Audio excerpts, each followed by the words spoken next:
after all of that, something brought you to Northern Virginia, right? Well, I'll give you just one insert.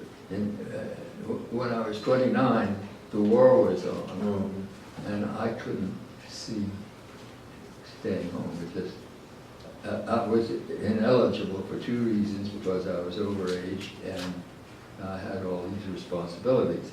So I volunteered and went in as a private, and for the first 9 months, when I went from private to acting corporal to officer candidate school to second lieutenant, those were the most happy, wonderful years in my life. Wow.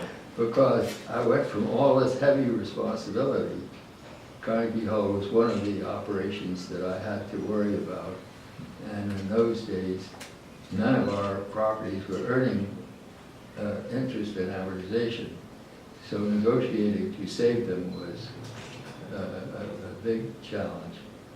So having had all this responsibility, to be in a situation where I didn't decide when to go to bed, or when to get up, or what to put on, or what to do. That was all decided. All decided. Yeah. And it was wonderful. I loved it. And I loved close order drill. Yeah. Did you serve overseas at all, or? Yes, I got into quartermaster procurement, and I was in Belgium first, and then Brussels, and then Paris. And since when I was a kid, I'd been in school outside of Paris, where the only English spoken was an English class. My French was pretty fluent. So since I was the only one in this little quartermaster group that spoke French, I had the dealing with foreigners and with ministries. Right. Was this around 1944? Yes. I should be able to pinpoint it, but at any rate, I was there. I had been there a year before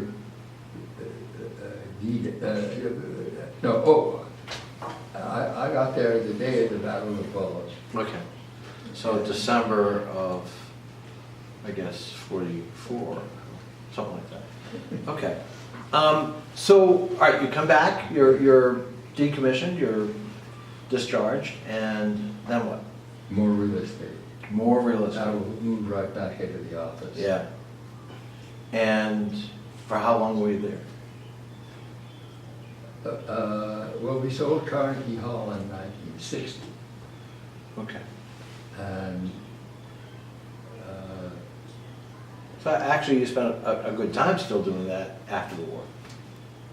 yes. Yeah, you were in New York for all that period of time. Yeah, I guess I got back in 46, 7. So that's 12, 13 years, something like that, more. By the way, when you were in the military in World War II, were you aware of, in any significant way, the sort of the segregation of the Army at that time? No. No. No, we didn't have anything like that in the quartermaster corps. No problems, because we were lily white. In Kansas City Quartermaster Depot, where I worked before going overseas, and in both Brussels and Paris. So it just wasn't kind of an issue for soldiers at that time? Well, Or didn't seem to be? it depends on how they assign the roles of the enlistees, and they assigned it in a segregated way. Okay, so you sell Carnegie Hall, Yeah. fast forwarding to in 1960. What attracts you to Northern Virginia? Well, there was a real estate broker. Sometimes I remember his name and sometimes I don't. Right now I don't. But he was the big shot, very big. And he had lunch regularly with J. Edgar Hoover. So that'll give you an idea of what a big shot he was. And the Bowman brothers, who inherited the land that restaurants on from their father, had sold it to Left Court Realty. 9 months after Left Court Realty acquired it, they decided that it was too hot for them to handle, the sewer was too expensive. So they got a hold of this broker, and he came up to New York to see Roger Stevens. Roger Stevens, having been big in real estate, then in the theater, and became the head of Kennedy Center. Kennedy Center. Right here, one Yeah. right? Roger Stevens didn't want it, and here this broker was in the morning, and he bought a round-trip ticket, and he wanted to do something to amortize his investment. And somehow he found somebody who knew a guy by the name of Henry Rice, who knew me, and he ended up in my office. And he earned a Pinocchio or two, and that he told me a story about the offering that was absolutely impossible not to seize, because getting control of this property without having any cash outlay for long was what he told me about. Hmm. So I came down here to see, and in a relatively short time I found out that what he told me about this opportunity to sell part of it for the initial cash investment, that was nonsense. There was no such highway that he was forecasting. So, Which would have infused value in the land. yeah. Yeah. So I got in a car and went to see if there was in fact going to be an airport, because that could be another Pinocchio if there weren't, but Right. I found out there was going to be. And the location, fantastic, and the price was right. And we had the money that came to us from Carnegie Hall. When you looked at it, the price was right, it was close to a future airport, like Dulles Airport. Right. Did you have some vision at that time of what you wanted to do with all of this land? The first thing was I signed a contract to buy it, and then I had 90 days to decide exactly that.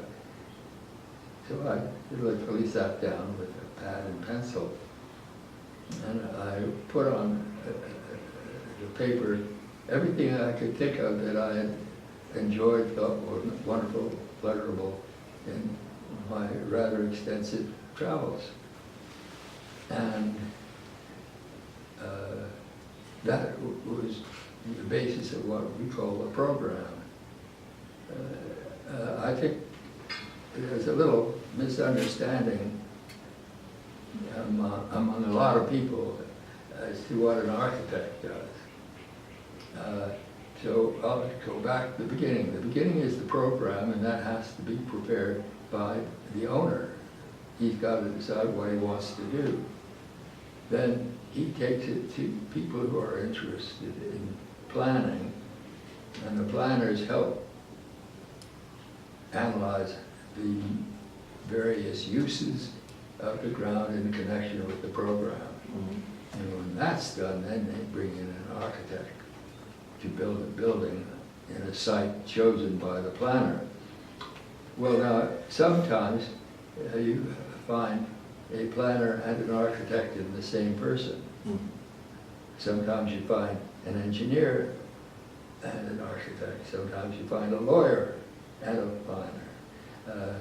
So they are two distinct professions that sometimes are handled by one person. Mm-hmm. I was lucky enough after the first time when I struck out with the planners that I picked to find the planners who made sense.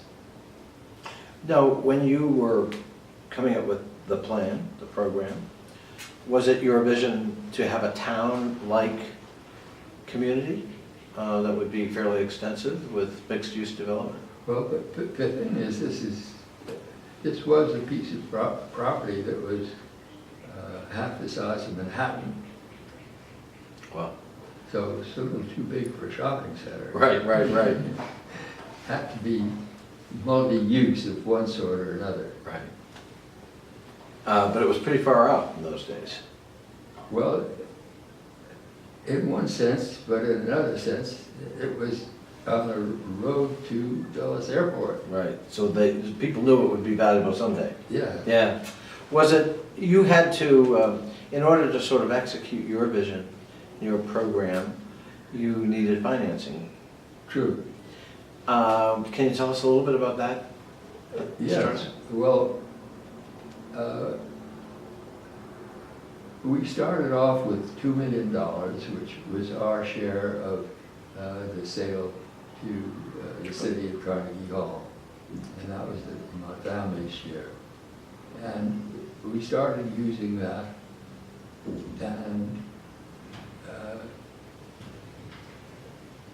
I actually can document this. 50 banks turned us down.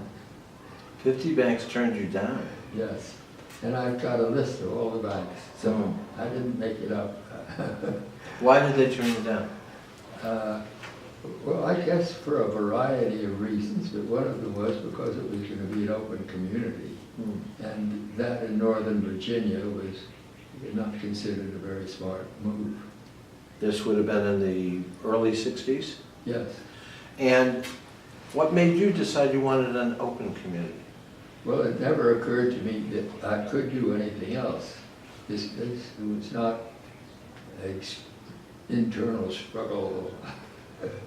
It just didn't seem to make any sense not to have an open community. Were you, well, when did you become aware of the fact that, well, that's fine, but you're in Virginia now in the early 60s and that's an issue for them? Well, I guess by the 22nd bank.